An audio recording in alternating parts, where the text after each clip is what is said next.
Hi, thanks for tuning in to Girls Who Gab with Habs and Muffy. On today's episode, we're talking about travel.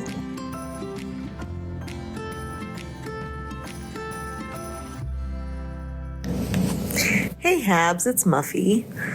Wow, the subject of travel. It feels so broad and expansive.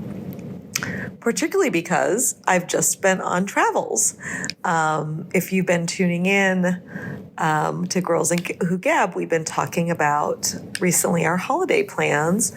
And of course, I've spoken about being away during this past holiday season. RK and I went to Morocco and then went up to Europe and spent Christmas Eve and Christmas Day in Bruges, and then went on to Amsterdam and saw a lot of great museums and took in the city of canals, I call it, and then returned home. So this was a 2-week holiday. I think if you've been tuning in, you also know that I'm a therapist, and I believe therapists should take 1-2 week break every year, just to really get away. So my 2-week break in 2024 came late at the holiday season.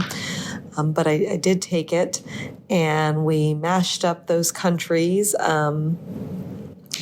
Morocco was a place I had always wanted to go to. I think it's kind of a hot travel destination right now. And the weather is actually pretty good in December. It's not that cold. At night it is, but during the day, gosh, in Marrakesh it got up to almost 80 degrees. And also it's low tourist season, which is hard to find these days. Everyone's traveling, it seems like, all the time. So there weren't that many people there. So I can imagine at the high season in the heat, it would be pretty difficult. So Morocco was a place we had wanted to go, and also it felt like the season was right for it. And then, if you can even believe it, I'm sort of wacky. I wanted to go to Bruges, not because it's the perfect Christmas toy town, which it absolutely is, but because of the movie In Bruges, where, the whole movie takes place in Bruges, and there's a really bloody scene that happens on Christmas Eve in the town square of the city Bruges. And apparently it's the most traveled movie destination. So I had to go to Bruges on Christmas Eve and reenact that scene. So crazy, right? But it turned out to be this magical Christmas toy town. It was just so perfect with all the winter markets and the Belgian chocolate and all the stores. And I know it's from like the Dark Ages, Middle Ages, well preserved, lovely, lovely cobblestone roads. I mean, just really quite magical for a place to spend Christmas Eve and Christmas Day. Wasn't much open on Christmas Day, but a bit. The horse rides were open, the horse and buggy rides, and they treat their horses so well there. It was amazing to see. And then Amsterdam, we tagged on because that would take us back to New York with a direct flight. We had never been to Amsterdam, so that's how we cobbled it together. And we often cobble our travel together like that.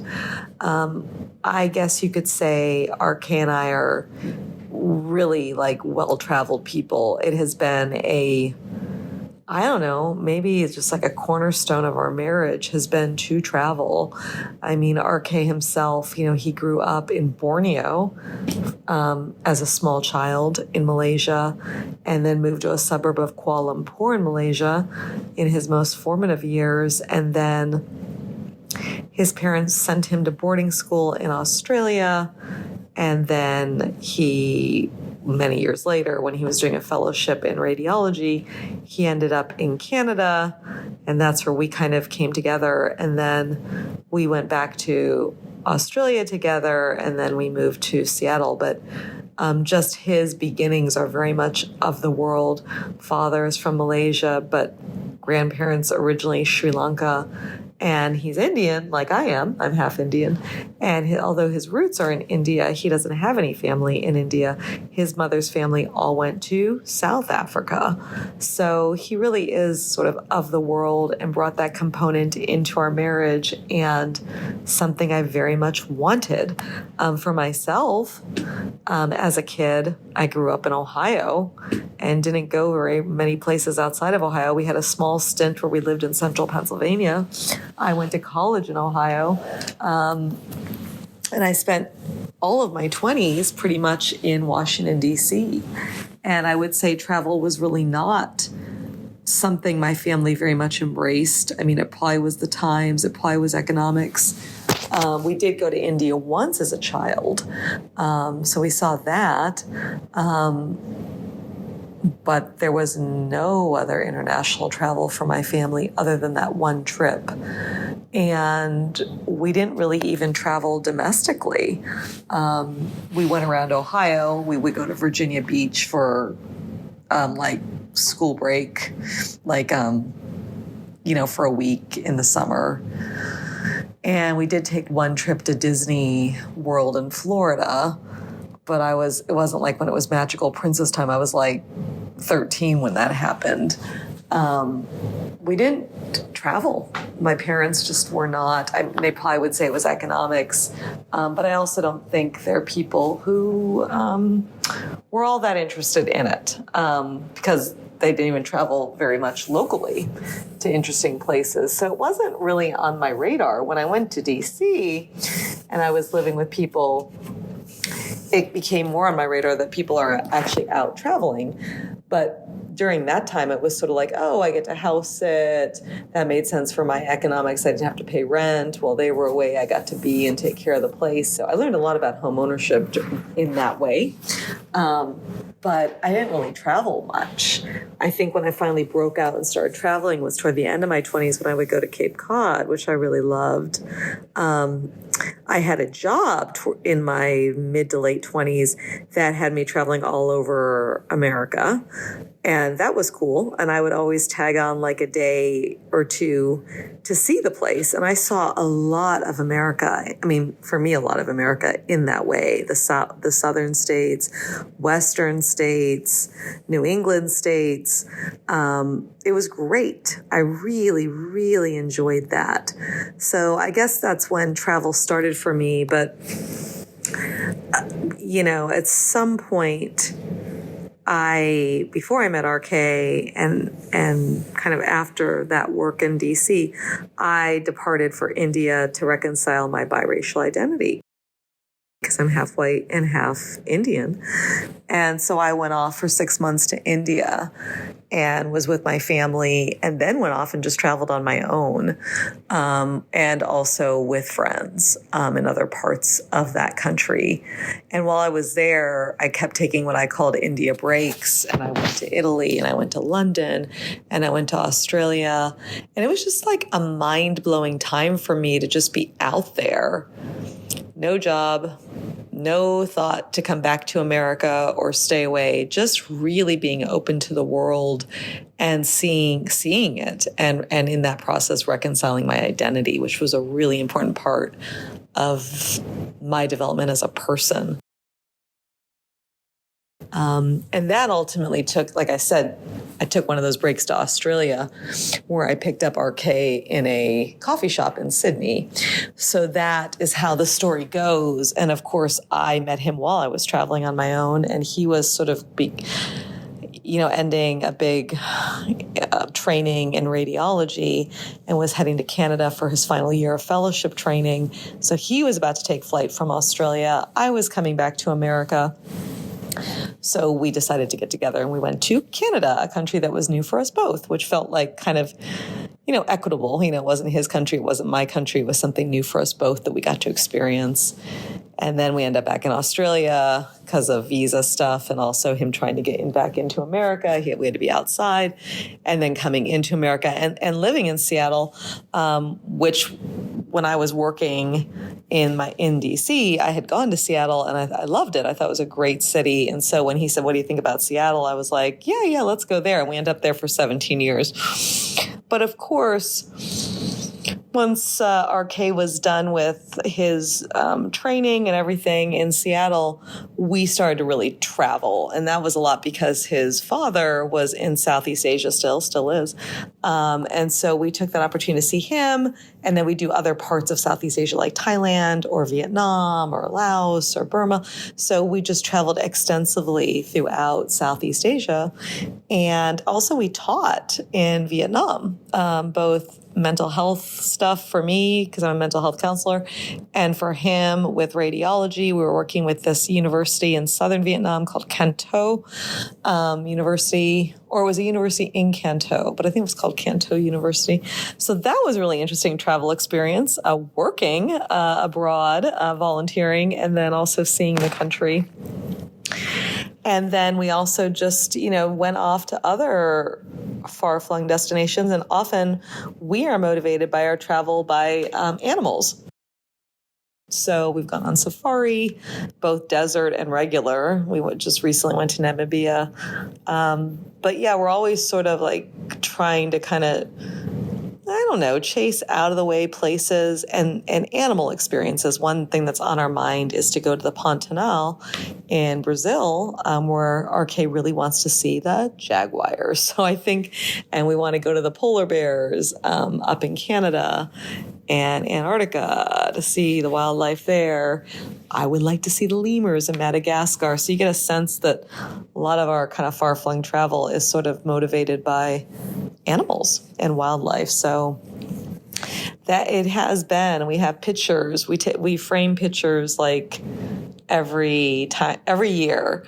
We get frames and we get pictures of like the best pictures of our travels of that year, and we frame them and put them in our hallway, just kind of noting, oh, that's where we went. Like, it's not a lot of pictures, but it's a few, and they have added up over the years. But I love that. Speaking of which, I need to buy some frames to capture 2024. I think I have to buy 9 frames. So that's something we do to mark our travels. But yeah, it's been, and RK has to kind of figure out his vacation 6 months in advance of the vacation starting. So we always kind of know the weeks we're going to be off. And so we plan it so we can get really good airfares and just kind of really know where we're going in any given year well before the year begins. And for me, with my own business, I just, create that. I tell my patients, you can count on me being away probably 5 to 6 weeks in any given year. And I think that that's healthy for me and for them. So I like having my own business in that sense, so that I can, kind of travel as I want with RK. So that's how we kind of set it up.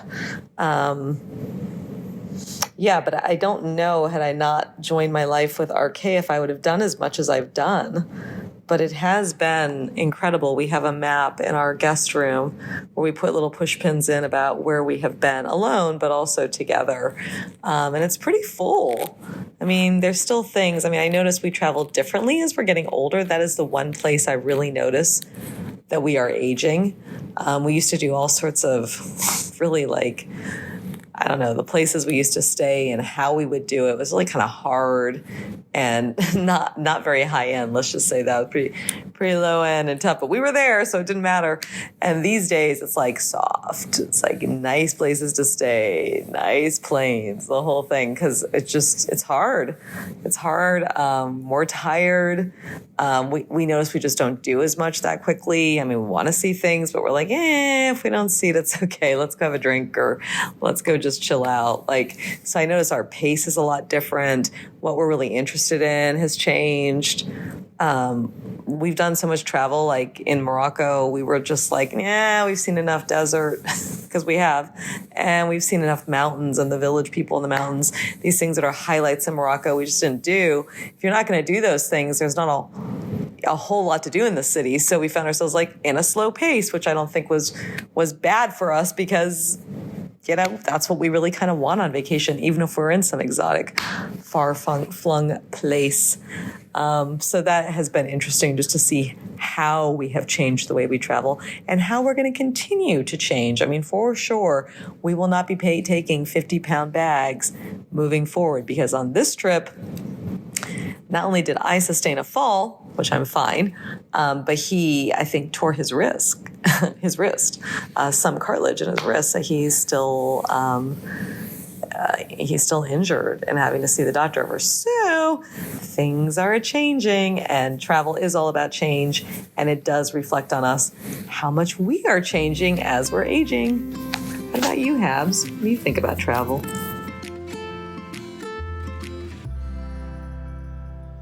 Muffy, I love travel. I dearly miss travel. I don't desperately miss travel, but I dearly miss it. We don't travel so much these days. Ever since having kids, it kind of changes your world a little bit, and other priorities come into play.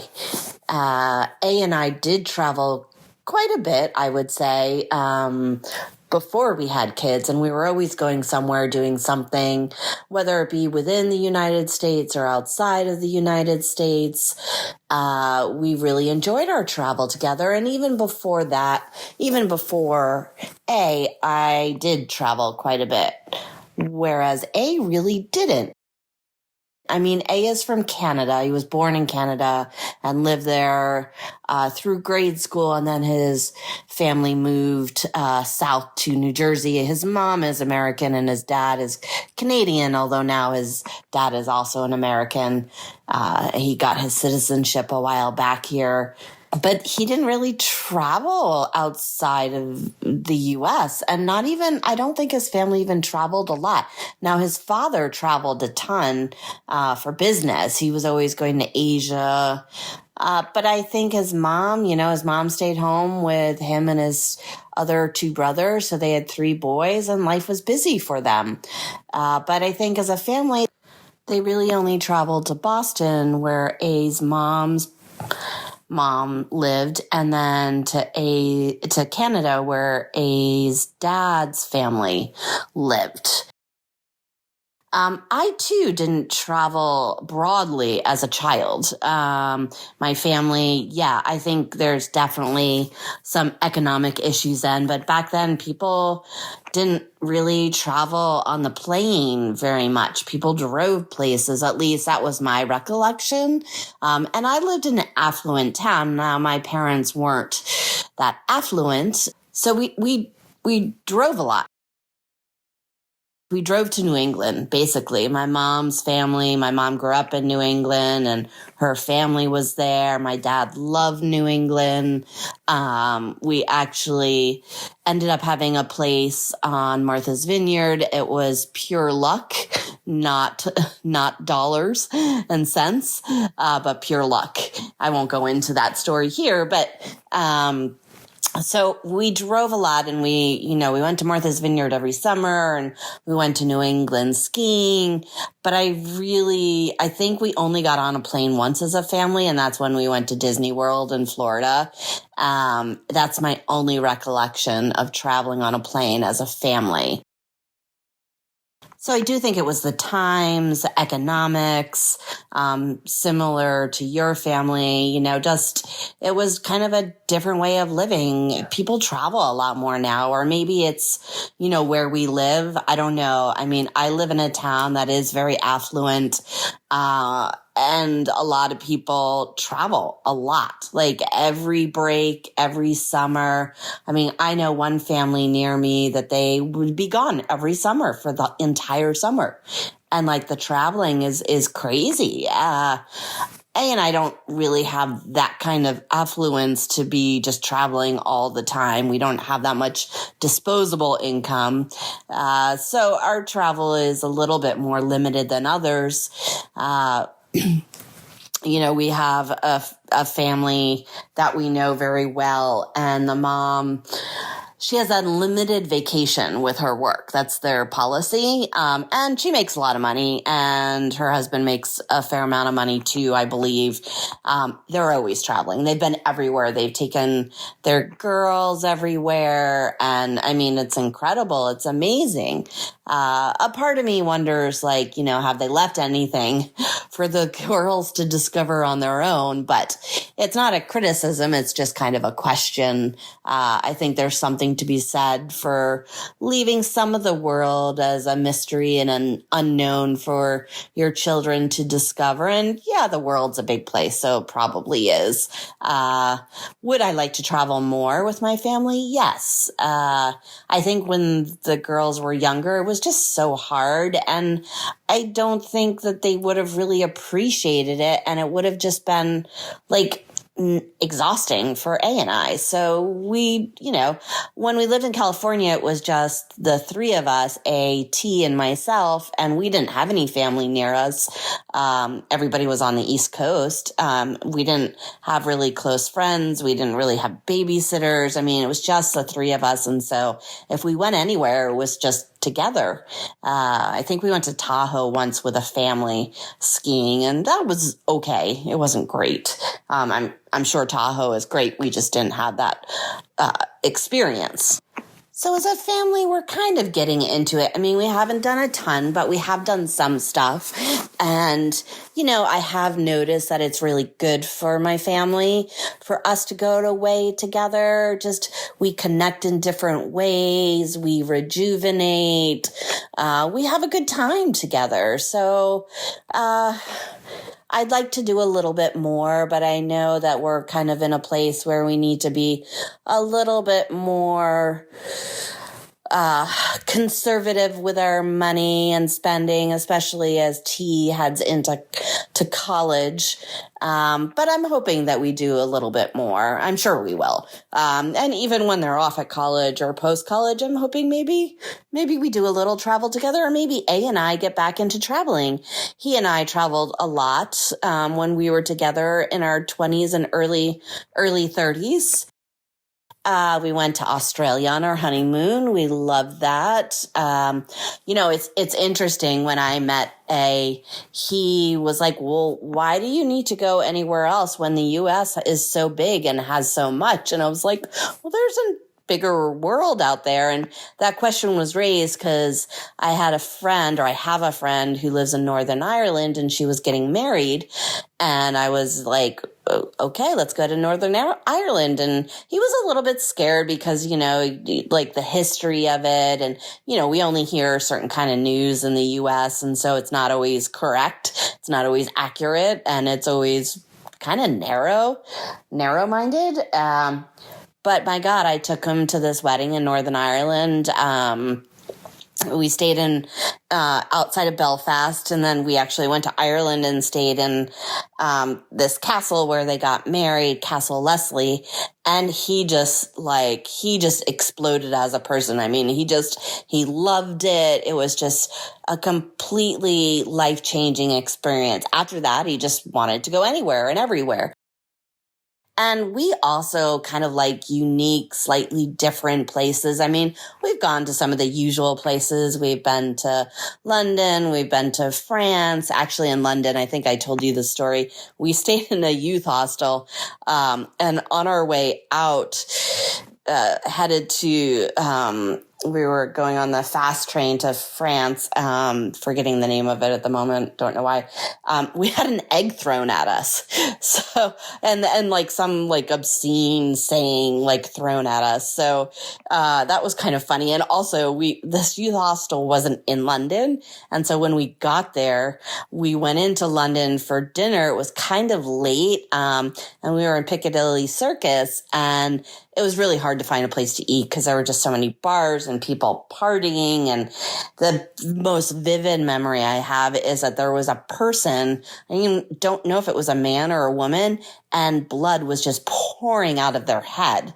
And their police were there, but it was like, I wouldn't say it was calm, but it wasn't frantic, like, oh my God, like today. So it was just like, A and I were like, wow, like it just our image of Piccadilly Circus, like it is forever imprinted with that memory. I'll have to go back sometime and have a different memory, but yeah, so we did. And, we went skiing abroad. He loved skiing in Austria and Germany and Switzerland. And before I actually got to go to a few really interesting places. I actually, in college, I went to Africa. I spent a month in Kenya, and, just like A's experience in Northern Ireland, that experience changed me in a lot of profound ways. I went to a small, secluded village, and the kids in this village had never seen a white person before. And that was just mind-blowing to me. And as a 19, 20-year-old, it was just mind-blowing. And I don't even know how to describe, I guess I can. I can say that I truly experienced what it was like to be the minority in that 1 second. And it just, it felt like we were all of me and my peers were like this rare animal in the zoo that they were looking at. That's the only way I can describe it. And then when I started working in my 20s, I worked for this international cooperative development organization. And so I traveled to Guatemala a couple of times. I went to Nicaragua. I went to El Salvador. And again, those were really life-changing experiences for me. But I actually, my degree was in political science, but my minor in college was international relations. And it's funny that I actually got my love for travel from my mom. My mom traveled, before she got married to my dad. She was engaged, in fact, and she went on a cruise to Europe with her best friend, and they traveled all around Europe. She did a road trip with her girlfriends in college. And my mom, she would be probably almost 90 now. Back then, women didn't travel like that. So it's interesting that she, then ended up settling down and not really traveling very expensively once she had a family, but she did do some travel, and she shared those stories with me. And, I kind of, I didn't travel Europe with my friends, but I did go cross country with two girlfriends in a VW van one summer after college. And we had the experience of a lifetime, I have to say. So I hope my girls, I think they've started the love of travel. And I think for sure Jay wants to travel a lot of different places. I think T does as well. She does have adventure and wanting to do things. So I think, I think it can be something that evolves within you.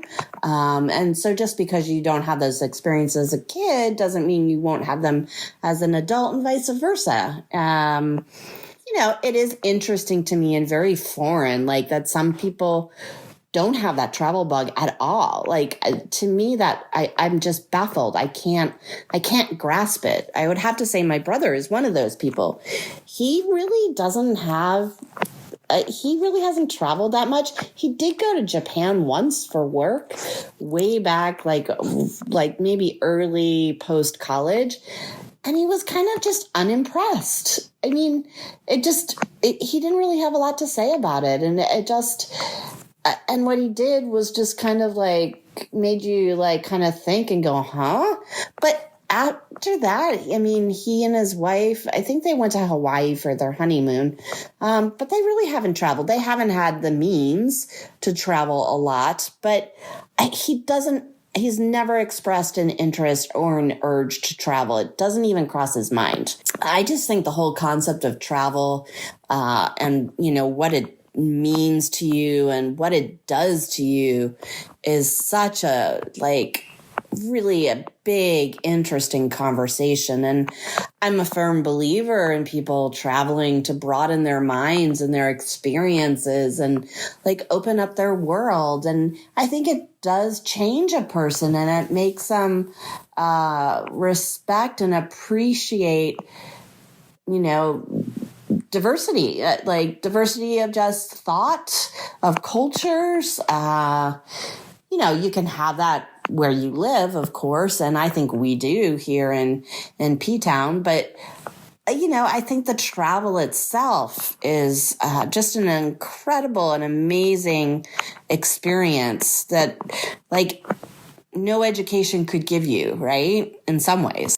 I'm not saying don't get an education, but you know what I mean. But for those of us who have the travel bug or have been given the gift of the travel bug, it's just life altering. Every time you go somewhere, it changes you. My family and I, we went to Colombia, not last summer, but the summer before. And it was just an amazing experience that changed all of us in so many little but important ways. For example, Jay had fish for the first time and she liked it. It was sea bass. And she actually was willing to try other fish, which she didn't like as much. But, it's just these little things that are like life altering. So that's what I think about travel, Muffy. I mean, there's so much more I could say. But a subject you touched upon briefly is I find it interesting how people choose their travel and how they choose to travel. The how part. So I'd love your thoughts on that. But that to me is fascinating. Hey Habs, it's Muffy. You were just asking how we plan our travel. Yeah, that is an interesting question. And how we decide where we're going to go. I think I a little bit alluded to the fact that we decide kind of where we want to go a lot of times on wildlife that we want to see in the world. Not always, but many times that has been what's taken us to certain areas of the world. Also, RK having so much family in Southeast Asia, the frequent visits back there took us all over that area of the world, as well as, my family in India, in South Asia, and also his roots in Sri Lanka. So, family and, has taken us to certain areas of the world too. That's the same for probably Australia as well, since RK had family there, and I do as well. So a lot of times where we're going is family dependent. It's also wildlife dependent. And then we like to go to far-flung places. We like to just go out to places that people necessarily, it's not on their radar. Like when we lived in Australia, there was this town called the town of 1770, which is where, I don't know, is that where Captain Cook landed? Something like that in 1770. But it's one of the few places where you can see a sun set. You can see the sunrise and the sunset from the town of 1770. And I just had to go there. So it's like little facts like that. Or when I was in India and they were like, oh, Darjeeling, where the tea is. And that's my favorite tea. I'm like, I have to go to Darjeeling, India. So like, it's just funny, like how I'll chase places, not because of their significance, but because of these weird things that I get in my head and like, I have to go see that. Like this most recent trip in Bruges, going to Bruges, which was so beautiful for Christmas Eve and Christmas Day. But I went because of a bloody movie scene on Christmas Eve in the town square of Bruges. So that's what I'm talking about. So who knows? I mean, as I said, we look out to this year because we do get to travel. Yeah, when I think about this year and our upcoming travel, because RK knows where his weeks are off, we're going to take a sun break because we like to do that during the winter time. So we're going to go back to Costa Rica and just sit for a week. And we literally will just sit for a week and eat and sit by the pool. And then he has a conference in California. I have a lot of patients out on the West Coast, so I like to to work from there. So although I'll be in California, I'll still be working, but we'll be in nice weather. So we'll be down in, I think, San Diego area. And then we are going to be coming up to Maine in the summertime because we love a good road trip. So we're going to be on a road trip to Maine because I want to see Acadia National Park. I want to see you guys as well because I know that's one of your favorite destinations during the summer. But we want to see Acadia as well. So we like to take a road trip once a year. And I think coming up, we will be exploring Eastern Canada more, like Prince Edward Island, Nova Scotia. So those are thoughts on our mind for future summers. And then a big bucket list country for RK, which we must get to, we put off long enough, is Brazil. So I think Brazil will be our 2-week holiday in August. And, we'll do weekends away and things like that. But that is kind of what's shaping up for our 2025 year of travel. So it's exciting, I guess. How we plan these things? Good question. That is so interesting. He is very good at using our points for getting the airplanes and getting upgrades and getting the best and fastest routes. RK, I don't know if he loves to do that, but he's good at it, and he does do that. And he works out like how we need to travel, especially if we're doing multiple countries. So we know in general, like, we're probably going to fly out on a Friday night. The last Friday we have worked, we will be on a plane probably Friday night, if not Saturday morning, but most likely we want to maximize our time, especially if we're going abroad, to get the most time. So we will leave out late Friday or sometime Friday evening. And then recently we come back the Saturday before we begin work. But this past trip, we came back on the Sunday because I wanted one more day in Amsterdam. And I'm glad we took that day because it was worth spending 3 days in Amsterdam. So, but usually we'll come back on Saturday just so we can get over the jet lag and get the house back in shape and kind of get back into life. So so he always has those end points of the dates and then works it through. He takes up like basically the plane travel, or if we're driving, like the route we're going to take, this or that. This trip also took a lot of train travel, actually. He worked out. So we did like 7 or 8 train trips on this 2-week holiday. So that was crazy, along with the plane. So he will work out all of that. I like to choose the hotels because I'm pretty particular about that. He's not as particular. This past trip, some of it worked out well, some of it did not. Most of it really did, though. So I will get the hotel bookings, and we stay nicer these days just because we're older and we just want the comfort. I'll just be that honest about it. So we end up, staying in pretty nice places. We're also foodies, so I like to have restaurants booked. And, he's fine with it as long as it's not like really, really fancy every night in a row because it's too rich. But I like to try different foods, and I enjoy, just different chefs in different countries and what are they making. And so I know that I have to get those reservations early, so I'll book those. We'll also look and see if there's anything like hot happening, like in Amsterdam, like the Van Gogh Museum and the Anne Frank House. You really needed tickets in advance for those two. You would never have gotten them the day of or just even a couple of days before. So I also try and figure out what is it that we really want to see.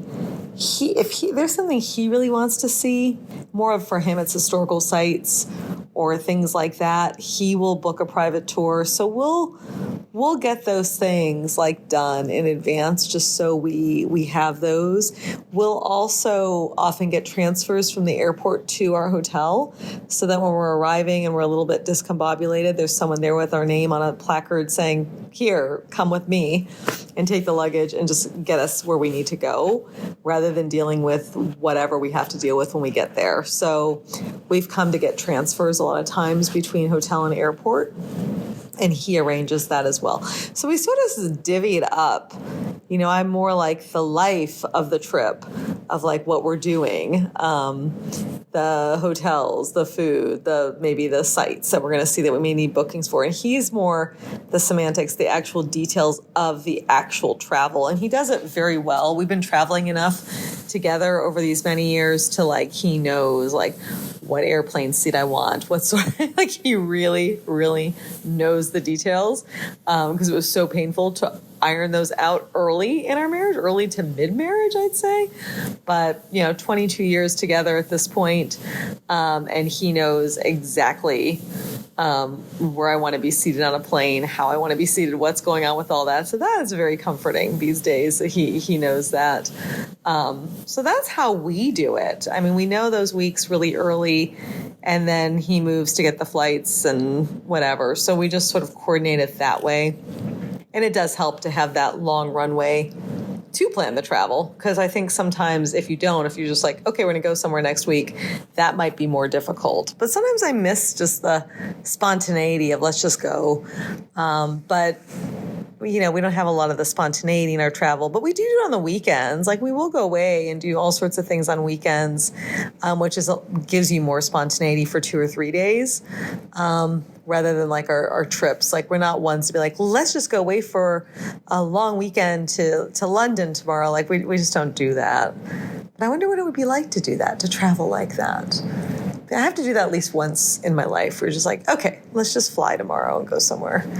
One time I had a boyfriend a long, long time ago, and he flew planes. And one time I came down the stairs and he was sitting in his chair and he sat and he looked at me and he said, let's have a fly. And I was like, let's. I mean, we only flew from like Martha's Vineyard to Nantucket, but like we had a fly. We had a spontaneous fly. Here's to the spontaneous flies of life.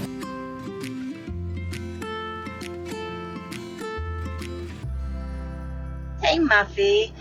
Thanks for responding to my question about how people plan their travel, specifically you and RK. Yes, you mentioned about wildlife and that being a motivating factor, but I didn't really put 2 and 2 together that you also, it's sometimes motivated by family, because a lot of the places you mentioned that you've gone, you've always said like, oh, we're going to visit these people here or there and that type of thing. So very interesting. A and I, how do we plan our travel? We like to go and relax, but we also like to do something. A is not one just to sit on the beach for 7 days in a row. Maybe a little bit more so than he used to be when he was younger, but he likes to relax, but he also likes to have some activity. So that could be hiking in the jungle or playing disc golf or who knows. And we don't overdo it, especially now that we have girls, but we never did that. We like to pick an activity or two and then do that. And then the rest of the day is just more relaxation. We get up leisurely. We usually have breakfast on vacation, which I never do when I'm not on vacation. And A does, but it's always running out the door kind of thing. It's not sitting down and having like a proper breakfast. I mean, it's not huge, but, and we tend to eat 3 meals a day, which I don't do when I'm not on vacation. We just like to take it a little bit more leisurely, but we do like to do things. We just don't really overpack. I also, and I think A is this way too, we don't like to move around too much. In terms of from place to place, we kind of like to maximize the time we have in one place. And that being said, we went to Colombia 2 summers ago, and you and RK suggested it. We stayed in like the old walled city for a couple of days, and that was enough. Then we moved to an island for another couple of days, and then the final island was 3 days. So, there weren't a ton of things to do on either island, so 2 to 3 days was perfect. But one time and going to the old walled city in Cartagena, I mean, we're not city urban travelers. My friend M is very much an urban traveler, meaning like they go to the museums, they do all this kind of stuff. Like we are more outdoors, more scenery, activity. I mean, yes, if there's some infamous museum or something like that, we might go to it, but it's not something we do a lot on our travels. I mean, I like museums, but A isn't as into museums, and my girls really haven't gotten into museums too much, so probably my fault, but it is what it is. And like you and RK, we like to kind of go to places, as I call it, like off the beaten track. Colombia, I think, is one of those. I mean, I didn't really think it was.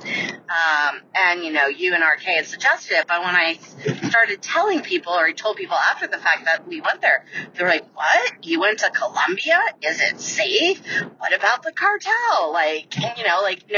How did you think to go there? I'm like, well, our friends suggested it. But it's nice because it is a little bit off the beaten track, and, I like that kind of thing. When we went A and I went to South Africa together, and again, we relaxed, but we also did stuff. Like, we hiked up Table Mountain, but that was our activity for the day, and then, we like to do, so things that we like to see on our trips are, we like to go to universities. I don't know why, but we do. And we like to go to aquariums or zoos. So, I guess a little bit of wildlife there. We definitely like wildlife. I wouldn't say we're completely motivated by it, but we do like to see an aquarium. It can be little or it can be big. When we went to Iceland, we went to this little itty bitty aquarium, and it was adorable. We loved it. It was perfect. So, yeah, in terms of how we plan for our travel, I think A would drive you crazy if you had to plan a trip with him, because he is not like RK whatsoever. He can't think far ahead, so that means like the planning doesn't happen far ahead. I would love for it to happen. I'm happy to do it, but he kind of like he can't grasp it. He can't embrace it. He'll be like, oh, I wish I didn't have to make any of the travel plans. I'm like, I will do it. And he's like, oh, and then I'll go do it. And then I'll be like, well, I don't know. I got to look at it too. Somehow he has to be involved in it, even though he doesn't want to be. So, he is much more of an economical traveler. He is not as much about comfort. He'd be happy, sleeping in a brown sack on the beach, or, I guess he wouldn't want to be super cold, but, there was a show where they, Naked and Afraid, that's his jive. I don't know if that's a word, but, that's his gig sometimes. But it's not like he doesn't like a nice hotel. He doesn't understand why hotels are so expensive. He doesn't get that. And it kind of goes back to his, he doesn't understand musicals. It's just his steez. He doesn't really get why the hotels are that expensive. And, so if something is, $250 and more, he's just like, oh, it's so expensive. No, it's not. It's, normal. But he just can't. So I try to mix it up. I try to be okay, let's go, as he always says, Honda Accord, which means it's not it's not like a Range Rover, but it's not a Kia. It's somewhere in the middle, and it's it's higher end. So I'll do that, and then every once in a while I'm like, let's just splurge a little bit, stay somewhere a little nicer, because I do like the comforts, and of a nice hotel, and I like a nice hotel. Interestingly enough, when I go to a hotel, I rearrange everything as soon as I get in the room. I don't necessarily always put my clothes away, but like my father-in-law, that's the first thing he always does when he travels. He puts his clothes away. Sometimes I never do. I just leave them in my suitcase. I don't bother. But I do rearrange like furniture if I don't think it's working or it's in the way or the garbage can isn't in the right place or there's too much clutter on the desk. I move it. So that's my weird idiosyncrasy when it comes to hotel rooms. I just had to share that little random fact of mine. Because it doesn't make sense sometimes the way that it's organized. And one of the other idiosyncrasies, which is not mine, but it's A's, is where our hotel room is. It can't be near the elevator, and we can't be facing the highway because it's too loud for him. He's a very, very light sleeper, and if there's too much noise coming from the road or a highway, or there's construction, or we're really close to the ice machine or the elevator, I mean, he used to not ask right away. We would get to the room and be like, oh no, this is not going to work. But now he's like, yeah, can we, he's very nice when he asks, so he's not demanding, but he really wants a room that's quiet. It doesn't have to be the best room, but it just has to be quiet. So just going back to the plans and the making of the trip. So, we usually go back and forth, and then I end up purchasing the flight because he gets bogged down in the details of when you're going through and having to check buttons. He has to read everything, which is good, but I kind of know what it says. I mean, sometimes I make a mistake, don't get me wrong, but I'm looking for the important things, and, I'm deciding, are we going to check bags or not? Reading the fine print, I guess. The other thing I just want to say really quickly, because I am running out of time, is he kind of goes the cheap route. When we go to and from the airport, he likes to drive to the airport. He likes to find an off-airport garage, and I don't know why. I mean, it's not that he's cheap, because he's not. I mean, he can be, but ultimately he's really not a cheap person. I would rather just take an Uber. So anyways, I have so much more to say about this, but I'm out of time, 100%. I just wanted to say I would love to have a random quick getaway to a place like Paris or wherever. I think that would just be so much fun and such a great adventure. So I'm just putting it out there in the universe that I would like to do that someday. Okay. That's all for me right now, although, we always say, we could talk on and on and on about this stuff, or pretty much any subject. Hey Habs, it's Muffy. I will just take the last minute here and tell you that I never unpack in a hotel room. My stuff is always in the suitcase. Always. RK puts some things into drawers like his watch and things he's got beside his table, but I never put anything in any drawer in a hotel room. I just, the whole trip, it's just all right there in my suitcase. At the very end, before we're heading home, I empty out the suitcase and then rearrange it based on stuff we picked up and dirty clothes and clean clothes, things I didn't wear, and I take stock. But I never settle into a hotel room in that way. It never even occurs to me to do that. So it's funny that Jeff's number one thing is to do that. And you don't necessarily do that, but you rearrange furniture. But I never, ever use the drawers in a hotel room. Go figure. It's all so personal, right? Well, that's a wrap. Thanks for listening to us talk about travel, how we plan, how we travel, and all our idiosyncrasies. For more, follow us on Instagram at Girls Who Gab with Habs and Muffy. Until next time.